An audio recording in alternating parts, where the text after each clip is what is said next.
the next panel, which is Women and Leadership. Alexandra, the floor is yours. Thank you, Chris. Good afternoon, everyone. I'm happy to be moderating another event at Philo for Thought.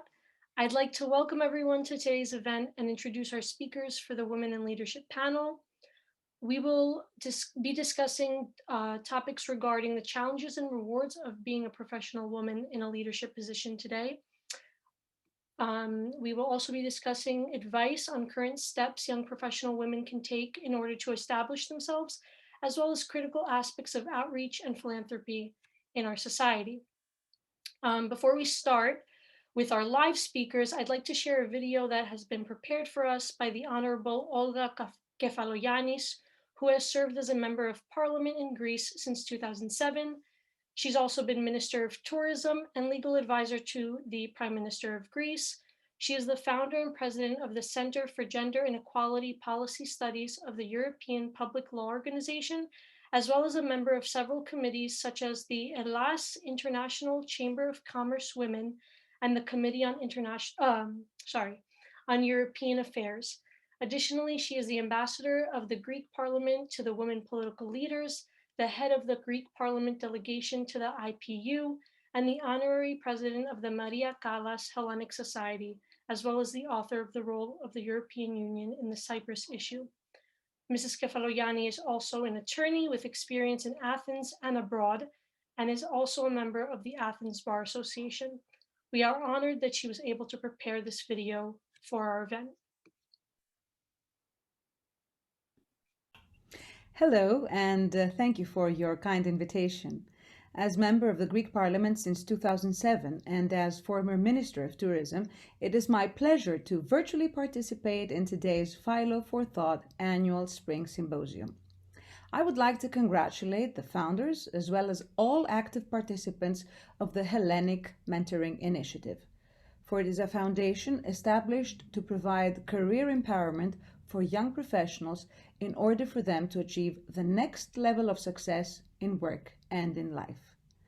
The Hellenic Mentoring Initiative's multifaceted actions, such as collaborative publications, advisory workshops, and networking opportunities, represent an ideal example of the civil society's collective initiatives on actual challenges. At the same time, the Hellenic Mentoring Initiative is an excellent example of the ways in which Greek culture and spirit could contribute to society and economic progress. As a multitasking educational basis of teaching in combination with an open-door policy towards an inclusive and high-quality community service for all those in need. Ladies and gentlemen, dear friends, over this past year, the whole world is living under unprecedented conditions due to the pandemic. Inevitably, the effects of this health crisis have caused an intense universal dialogue focusing on the global society's recovery from the pandemic, as well as on the growth of the world economy after the crisis. The main topics of discussion in this global dialogue focus on social progress and resilience. In order to achieve sustainable development and resilient societies, we should take into consideration a fundamental common denominator. Diversity and inclusion must be foundational values in our societies. In reference to inequalities, we should take into consideration that worldwide, those who have suffered the most throughout the pandemic were women and girls. Women entrepreneurs were also affected by the pandemic, as many had to close down their small or medium-sized enterprises. Furthermore, women in general are more likely to lose their jobs and face economic insecurity. At the same time, women are caretakers and also manage their household. Not to mention that, unfortunately, domestic violence against women and girls has risen due to lockdowns. One of the most important key factors to build back our world and reach out to the new normal is through the empowerment of women leaders in all fields. A sustainable, inclusive recovery for our societies should include women in key positions in all fields of society, politics, and the economy.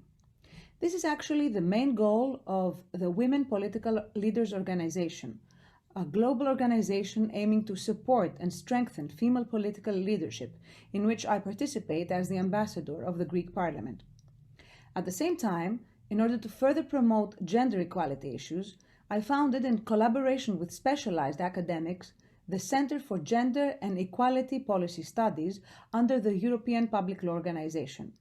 Our vision is to promote knowledge and reflection on major issues of gender and equality, both separately as well as in their complex and multi-level interactions. Ladies and gentlemen, I strongly believe that female leadership should be further encouraged. Female leaders combine special characteristics such as that they are people-oriented, they are sociable, expressive, and establish close relationships, strengthening the possibility of achieving commitments. They are more inclined to cooperate, making teamwork more active by including more people.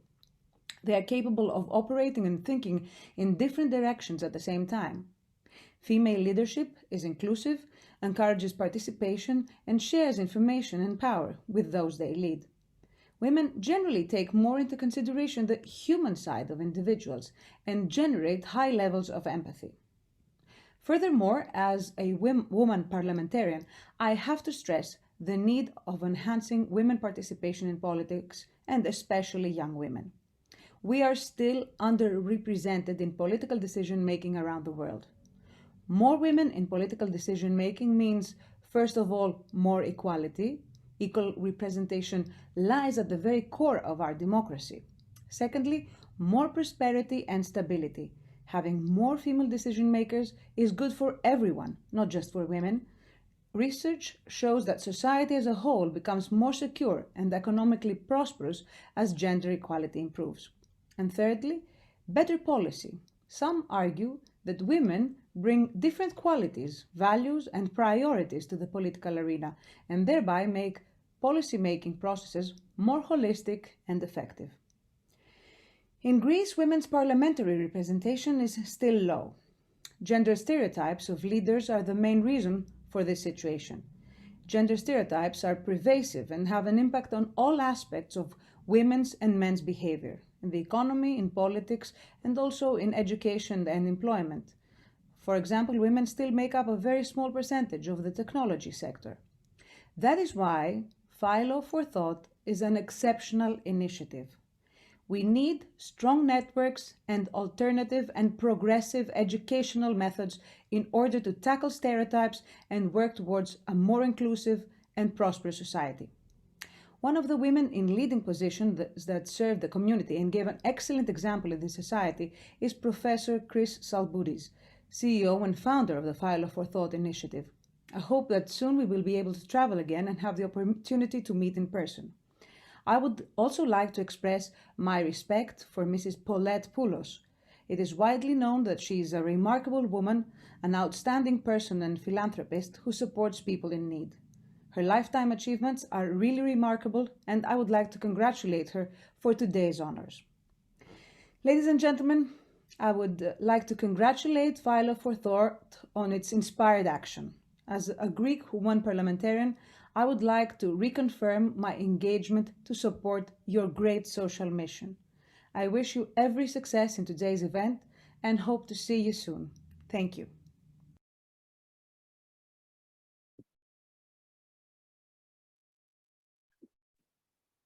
We'd like to thank the Honorable Olga Kefalogianni for her kind words and inspiring outlook on our initiative. We congratulate her on her efforts to promote female leadership in politics, and we look forward to the day that we can sometime meet up for some coffee in Athens. Joining us live, we have Alexandra Vassilaros, TerryLynn Smith, and Artemis Kohas, who will be giving us their insight and advice on female leadership. Alexandra Vassilaros is an award-winning playwright and Pulitzer co-finalist for drama. She is the president and owner of Vassilaros & Sons Coffee, a fourth-generation family business that has supplied and roasted delicious coffee to consumers for over 100 years. On the board of New York City's The Bowery Mission, which delivers care to people recovering from the crisis of homelessness. She is also the founder of a writing initiative called the Make Meaning Workshop, a creative approach to healing from grief and loss that offers periodic workshops.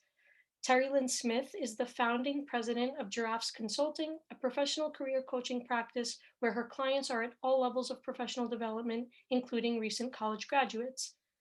Artemis Kohas is the founder of the Kohas Agency, a boutique communications firm. She is a well-rounded communications and PR professional with a special expertise in all things Greek. She is also the founder of Mastika Shop New York, a way to promote and sell Mastika products internationally. Welcome, ladies. It is our pleasure to have you with us today.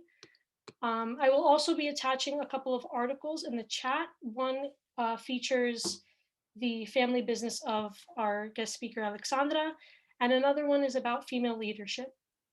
So my first question goes to all of you. What are some challenges and rewards to being a professional woman in a leadership position in 2021? Alexandra, would you like to start? You're on mute. Wait. Sorry. There you go. Okay. Thank you. Thank you, first of all, for being part of this important symposium and to meet so many interesting and esteemed people who are doing such good and raising consciousness around these issues of, especially in relation to women. And opportunities they are being allowed to enter and participate in a lively, formidable way. So that said, I come to my own business in a very interesting way. It was following a great interruption in all of our lives through a tragedy of the loss of my husband, and his leadership. So I was foisted into a position of leadership at a time where it wasn't expected. And we had already made alternative plans, and all of a sudden those plans were interrupted because we had put in place a family member who didn't quite have the leadership abilities to lead us through the loss of my husband and move us forward. So suddenly it was up to me. My background is largely as a playwright and writer. I've had plays on and off Broadway, as you said, a finalist for the Pulitzer in 2004. And so my acumen was slight, but my appetite was large. My commitment also to the legacy of the business was deeply felt in my soul and in my experience. Not only was I related to the Vassilaros family, but my family grew up in Ikaria, where their family emigrated from, and we had many sinuous and strong bonds together, some which we knew and some that we would later discover. And it was this platform of history, legacy, and mutuality that gave me the strength and the appetite to move into a leadership position. And that said, I'll just say, of course, I needed help there. And so I went in the immediate, my husband had very practically surrounded me with very competent people, people I knew but did not necessarily know well. So I had to come to know them. I had to come to discover how, if we all shared the same desire to keep the business alive and well and growing. And then I had to hire people who could also teach me and orient me to the world and help me co-lead to the world that we'd occupied a place in vibrantly. So all those things are part of how I learned to become a leader. I think I agree with you when you say that you have to rise to the occasion and just take it on, and whatever happens, and you just hope for the best. And that's how I kind of lead my life too. I get thrown into these situations sometimes, and you just have to take it on with positivity. And you've obviously done that. I know you've grown the company greatly since you took on your leadership. So congratulations. Terry, would you like? Mm-hmm.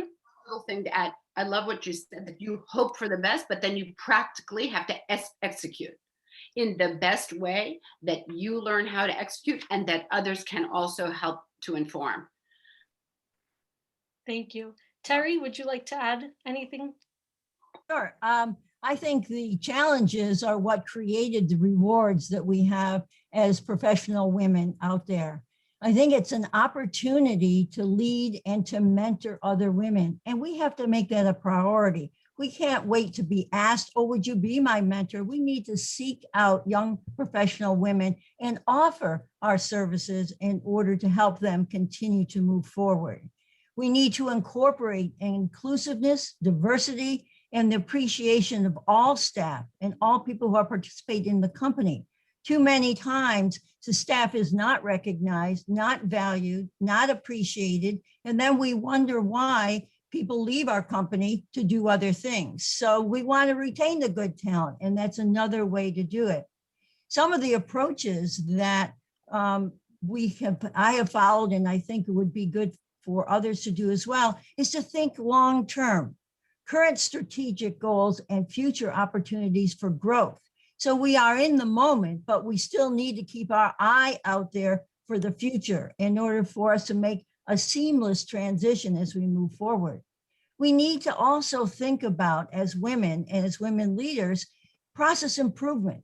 But before we go out there and talk about all the things that we want to do, you need to observe, to evaluate what's happening now and why, and then propose solutions that are based on facts, not something frilly or something out there that is not doable. Really stick to hardcore. When we look at our counterparts and the men in the world, they come in with concrete fact and they move forward based on experience and current knowledge. And so we need to be able to do that confidently. We need to respect the past and current decisions in the process. We also need to really understand the history so that either we can counteract the history or that we know it and don't repeat it going forward. We have to learn how to delegate, create autonomy, and encourage new ideas and suggestions from everybody, including the staff.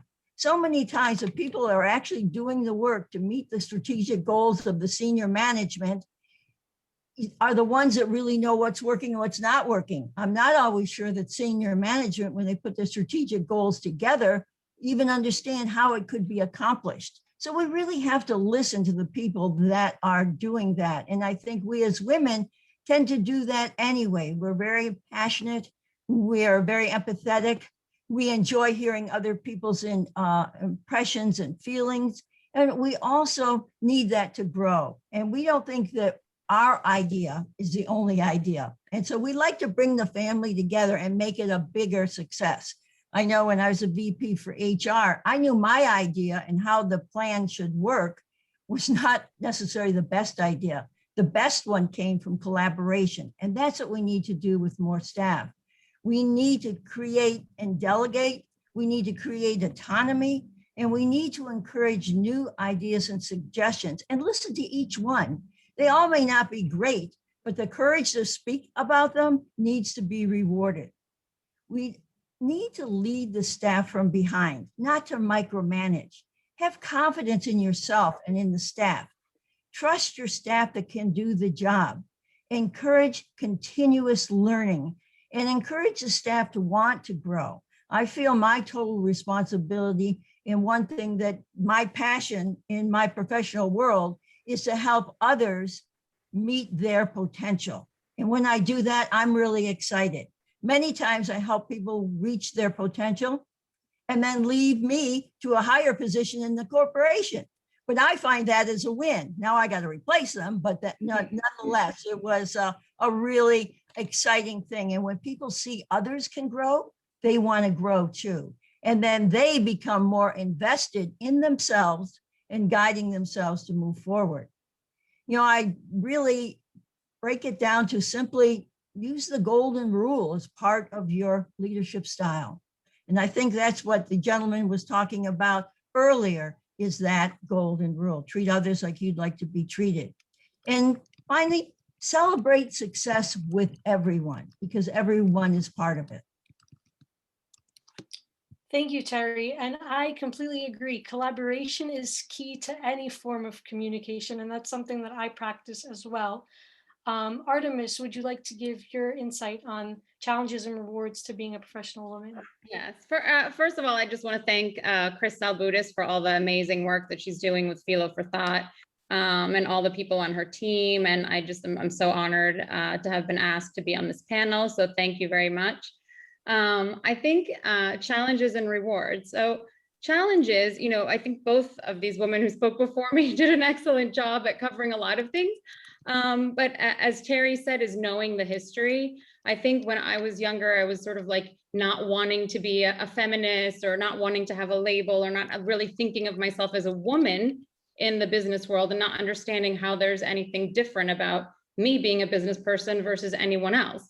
But then I started doing things in the business world, and suddenly I was realizing more and more, like, I'm the only woman that is on this team, or wow, my landlord is treating me really funny, but would he ever treat a man that way? So I think once you become woke to those things, and I say that as sort of like a challenge, because then you start is understanding how other people perceive you, because you might not see yourself as any different than any other person, and your gender first, but other people treat you differently, and they might not even be aware of that either. It's sort of like this big cultural thing that we're all a part of. So it is. And then on the flip side of that is the reward that Terry also brought up, which is to mentor people. It's an opportunity for us who are out there, who become woke to these things, to say, I have a small business, all the people on my team are women, and they're all sort of like young and dynamic, but I sometimes have other questions too, like, oh, I'm a freelancer, I'm dealing with one of my assistants the other day asked me, she's like, I'm working on another account, and can I ask you, how should I handle this situation with a client? And I mean, I'm totally flattered that she wanted my opinion, but also, like, that's part of it, isn't it? I mean, yeah, I'm going to take an extra 10 minutes of our meeting to talk about that with you, because it's important. And we're all sort of out there on our own, daring to do our thing. And something that both panelists before me brought up is sort of what I call, sink or swim. And in a lot of situations, it's been like, I've sort of just done that. Like, you get thrown into it, and then you're like, okay, I said yes to this opportunity, and I'm not really sure, but I better learn how to swim. So and in those moments we can help build each other up. So I think those are the really rewarding moments. And as oh my gosh, I forget the woman who spoke before us, who's the politician in Greece, talked about empathy, and Terry also talked about empathy and collaboration. And actually somebody on the previous panel talked about collaboration and some of the emotional components of being on a team as being what is going to make people successful in the future. It's not going to be your knowledge. It's not going to be, because machines are going to know all of that. Machines are going to do all the data. Machines, Google is going to tell you everything. What's going to matter is, how are you going to filter that data? How are you going to run your team? How are you going to listen to people's ideas, as Terry so well said, and collaborate with others? So those are what I see as the challenges and also the rewards. Thank you for that. So you all spoke about passion, you spoke about collaboration, and then you spoke about being women in leadership roles and working with men. I mean, the majority of you, I'm sure, work with a lot of men. So my next question is, what kind of sacrifices did you have to make to get to where you were? And also, do you feel that if you were a male in your field, you would have had to do the same thing? I'll start with Alexandra. Wait 1 minute. Okay, go. It's difficult for me to imagine if I was a man. I can't really imagine it, to tell you the truth. It's just too alien to me. And of course, I have 3 sons. So, and I come, the family business was led by 3 strong, talented men who had an influence in their community. That said, as I entered the business, as a widow let's say, of the leader of the business, I could feel that it's in my field. So most of the people, our customers, are men in each branch of the businesses we serve. They're men. So here I come, you know, saying, and we made a very strong effort to do press around me for two reasons. One, because there is a mandate locally, federally, and citywide to use women-owned businesses. Wonderful.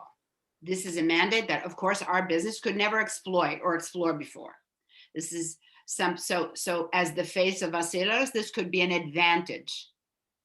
Also, wonderful thing to be able to explore, exploit, find out more about. Here is an unexpected advantage.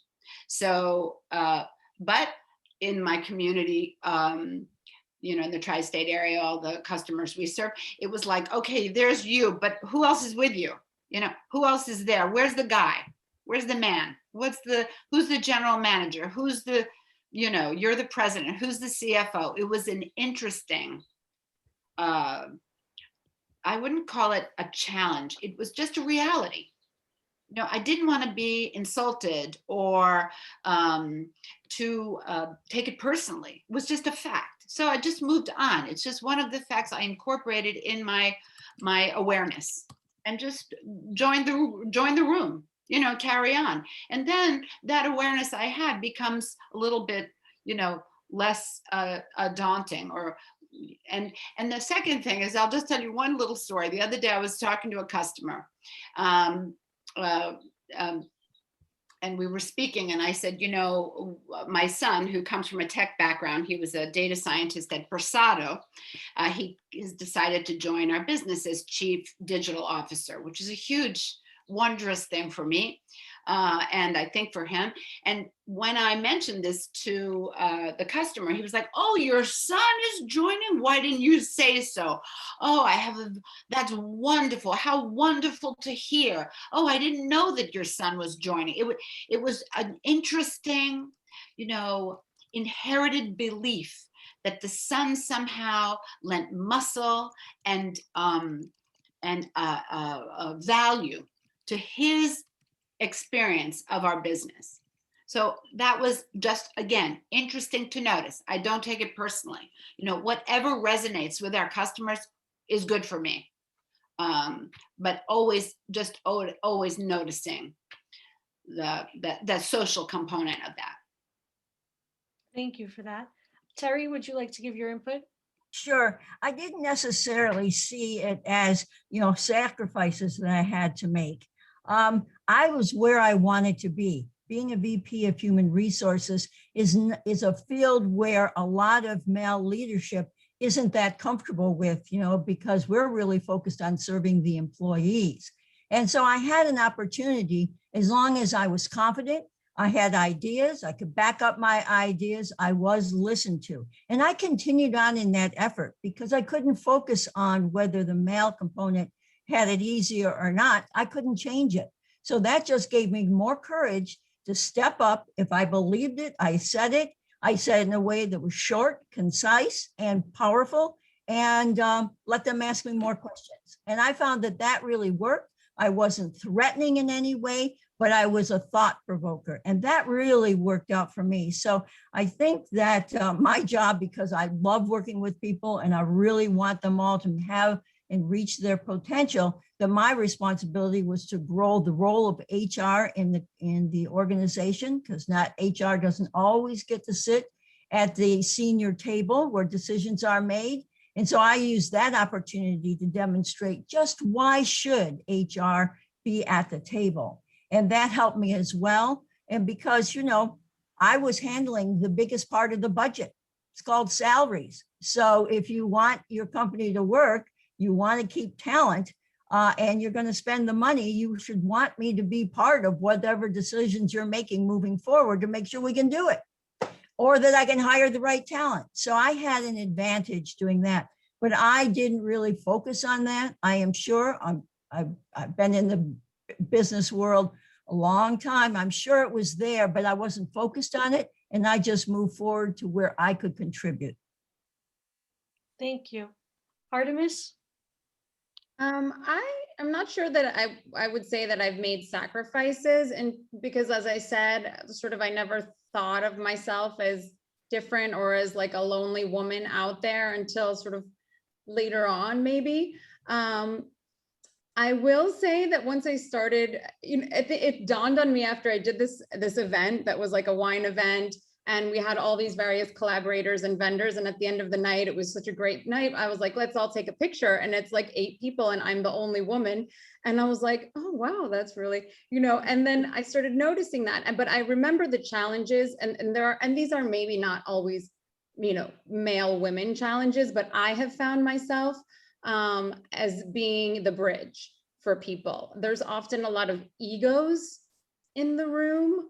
And, and I do think that, it is a feminine trait to be an empath, like sort of more naturally, and a collaborator. It comes really much more naturally for women. I'm also a psychotherapist, like that's my background. So I find myself in that position a lot where I am sort of like navigating people's demands and, unhappiness and whatever to make everyone put that smile back on and make things just happen. So I find that to be, something that's difficult with being the only woman on a team.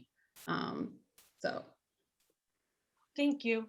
So for the sake of time, I'm going to ask some more specific questions, and then I'll go back to the general ones if we have time at the end.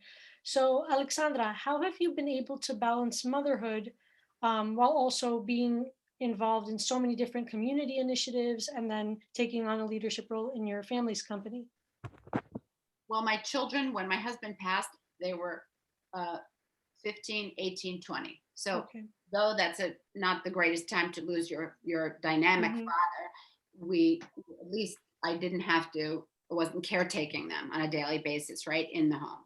I was always very involved, but I always had a very active professional life anyway, even as a writer. So, but the values that I offer them, the values that I live, are the way that I mother, the way that I hold the container of the family, with or without my husband, because of course he's always with us, even though he may not be physically present. His influence, his values, the values that also were expressed through him, his father, grandfather, into the business, were shared by the both of us. So in that way, I would say that the values, the deeply held love, responsibility, to generate good communication with one another, those were the ways that our lives weren't segmented. There was a natural way to hold all the aspects of our life together, effectively. Thank you. So Artemis, how has building the top marketing agency for Greek products and culture in the US proved to be challenging? Okay. Well, I think, in any business, but I think I found especially challenging in sort of a communications business, that you have to sort of be constantly proving your value and your worth. And so you have to be sure that you have to be listening really well to what it is that somebody wants and how you can prove your value to them and how you can be valuable to them. Because often with, if you're doing communications or you're doing these things that people sort of think they can do themselves, and they don't want to invest in somebody to help them do that, then, you're constantly on this thing where you're having to build a relationship with your client, and you're having to, I've been really lucky, and I'm totally like humbled and flattered that most of my business is word of mouth. But again, it's, it's always thinking about, am I providing what exactly they need? Listening, sort of reading between the lines. That's a challenge. And I realize it's a skill because even in the store that I had, the people that work for me, it's not something you can necessarily teach really easily. So that's like, where the leadership sort of comes in, and you have to think about like, how can I really get to what they're looking for beneath what they're saying? And it's not easy to teach your staff that. So there's a lot of collaboration that happens in terms of being at meetings together, talking about it, making sure that you're constantly following up, actively listening, collaborating, and then providing that value that other people find really valuable. So I keep using the word value. But I promote mostly Greek products. So like, it's something I'm really passionate about. And I talk about this a lot. And I think if you can't do something you don't believe in. So it's sort of infectious. If you really believe it, then other people will believe it. And your staff will believe it. And you're not just selling something, like you're creating a story. You're talking about something that's like really interesting and pulling at people's, emotional attention, which is what they'll remember at the end of the day. We often talk about that. Like, no one's going to remember everything you said. They're going to remember how you made them feel.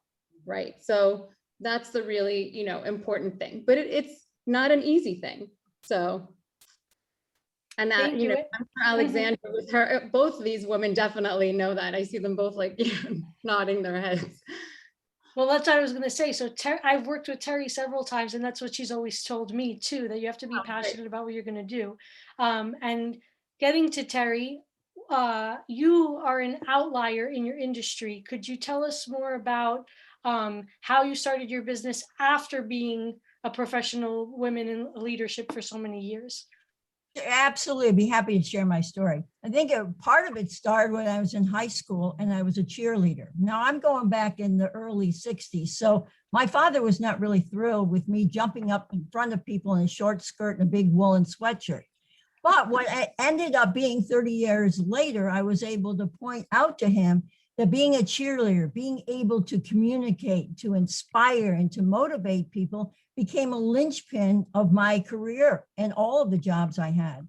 I had been a VP for my company probably 20 years, had worked for the company for 30 years.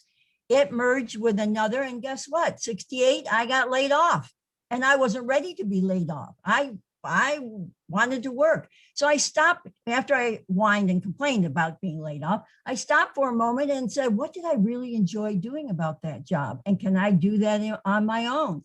And that was helping people reach their potential.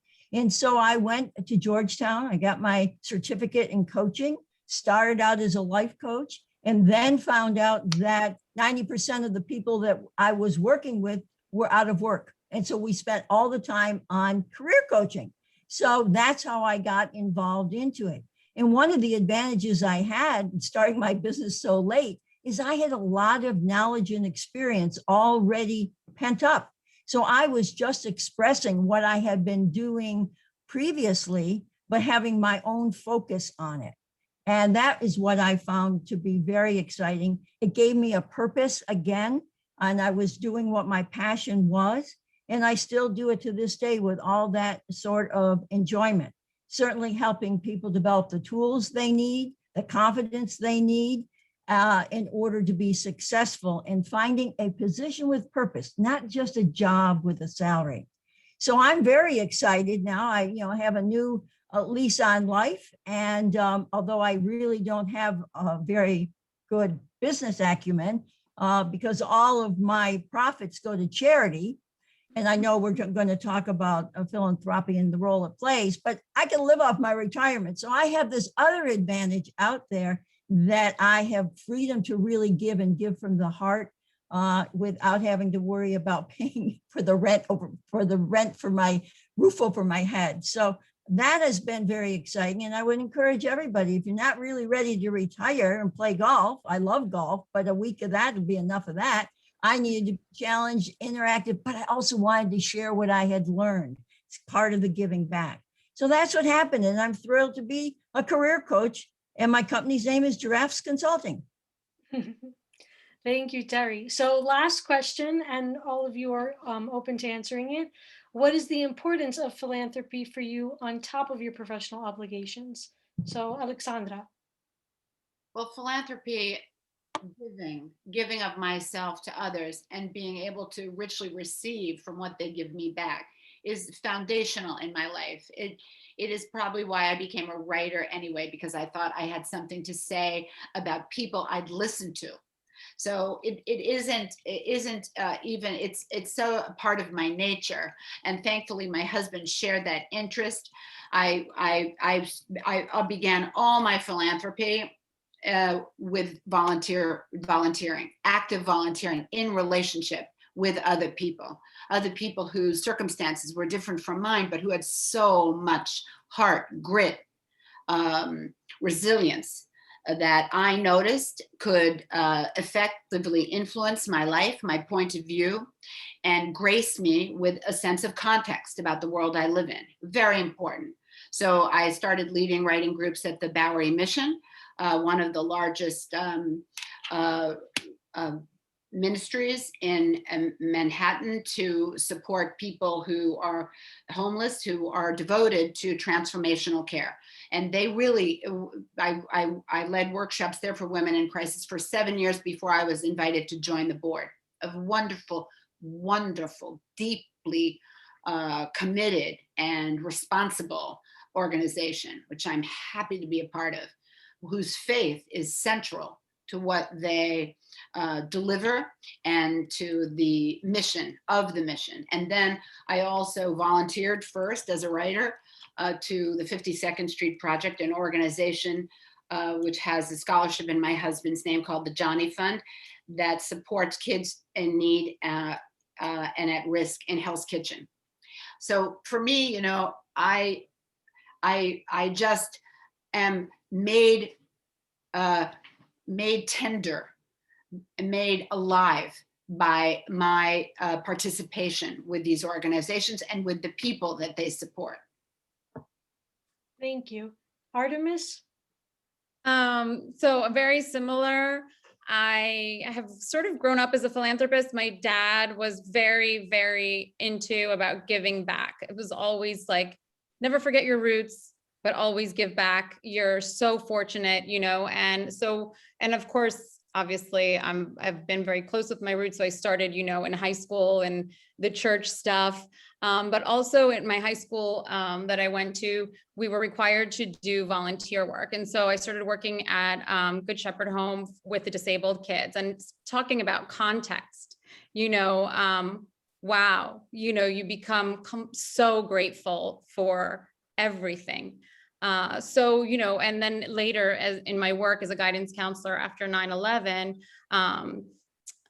I would work with kids and families, and I would encourage families to take their kids and volunteer with them. And they're like, oh, well, I talk to them all the time about charity work and blah, blah, blah. And we give money here and there. It's not the same. Roll your sleeves up, get your kids out there. I love the Bowery Mission, by the way. You know, I live on the Lower East Side when I'm in New York. You know, it's a really, really important thing. And then later in life, as a psychotherapist, I worked with the Billy Esposito Foundation, A Caring Hand, running bereavement groups, and sort of doing all kinds of things around grief with families who've lost somebody. My own father died when I was 16, so that's why like his legacy is sort of, I have a lot in common here with you. So, and I work with the Hellenic Initiative, who is, you know, is sort of the intersection of all the things that I love, is sort of a Greek nonprofit. I can work with them on communications. I run their new leaders program. I build their community with them. It's, you know, something that is just so fulfilling for me. So all the time I'm looking for ways to give back in all kinds of aspects. So I love what you said about not forgetting your roots, because that's something that my parents always preach all the time. Yeah. Last but not least, Terry. Yeah, I think philanthropy is really very important. To give back is to share. It gives you an opportunity to pay it forward. And it actually feels so good. You have so much gratitude afterwards. And as all the other ladies have said, you know, when you're in appreciation, you really understand what you have. One of the things about corporate philanthropic activities is that employees become so proud of where they work. And that's another way to encourage them to participate, to stay on with us and see it through to the end. So that bit of proudness is important. For example, my previous company and my company today, we sponsor the New York Women's Foundation. And that's an organization that supports the underserved population in New York City.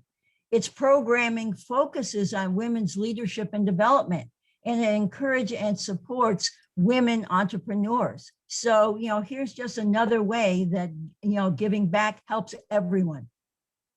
Can I just say one more thing? Mhm. Sometimes, philanthropy is not always a big thing.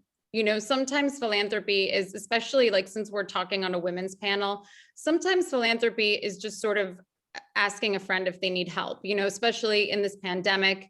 There are the panel before and the introductory speaker was talking about how women have been affected much more than men have. And, supporting one another is also philanthropy. Doing a small, getting a small group of people for, a walk that's a charity and then having brunch together is definitely philanthropy. Any kind of thing you can do to spread the word on social media about things that you care about is also philanthropy. So it doesn't always have to be these big, wide, swooping things. It's just sort of like having caring and compassion. I like that. I'd like to thank all of you for your participation today. You all said great things. If anyone has any other questions for our panelists, they will be answered later on in the breakout room sessions. So put them in the chat and we'll address them later. I'd like to thank Chris for having me today and for having our speakers, and take it away.